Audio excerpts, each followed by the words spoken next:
In 2035, humanity's first Mars flight is ready for launch. Suddenly, air raid sirens blare at the launch center. The nation has been hit by a nuclear strike. Of the 5 nuclear missiles launched by the enemy empire, 2 have already struck 2 cities. The launch center itself is the next target. The missiles will arrive in 10 minutes. In response, their own country launches several nuclear warheads at the enemy. All-out nuclear war has begun. There's no time to abort and escape. After several rounds of discussion, they unanimously decide to continue the mission. On the ground, the control center begins evacuating. All launch authority is handed over to the astronauts. They have very little time left. Oxygen masks drop down, the main engines engage, and with a shudder, the rocket ignites and lifts off. As the spacecraft reaches orbit around Earth, mushroom clouds bloom across the surface below. Trying to contact the ground via radio, the crew learns that the entire country has suffered nuclear strikes. Soon, all signals from Earth disappear. It's very possible that the crew on board the spacecraft are the last remaining humans.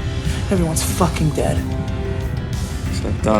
There's no going back to the surface. The ship has plenty of food and fuel. They decide to continue their mission, to carry out the final voyage of human civilization and set course for Mars. The AI releases 2 atmospheric satellites. Everything is ready. The ship enters Mars transfer orbit. The main engines fire up, the artificial gravity system activates, and the spacecraft quickly speeds away from Earth. There are 230 days left until arrival. They try countless times to contact Earth, but no one ever answers. Once, while inspecting the electrical systems, Jay sees the display screen flicker. A human figure seems to appear. He doesn't think much of it at first, assuming his eyes are playing tricks on him. With 6 million kilometers left to Mars, the radio suddenly picks up static, and then a human voice. The crew immediately tries to call back to Earth, but the transmission turns out to be a commercial for dish soap from several years ago. It's likely a television signal launched from Earth long ago that they just happened to receive. A false hope. One day, while repairing the toilet, Jay notices something unusual about the ship. In outer space, waste is solidified, crushed, and expelled. The outside of the toilet should have a thin layer of something light. Jay reaches out to feel it, but nothing is there. He records the ship's abnormal data in his notebook. Thinking back to the face he saw before, Jay gathers the crew together. He's been recording data ever since the ship launch. Now he tells them about what he found on the toilet.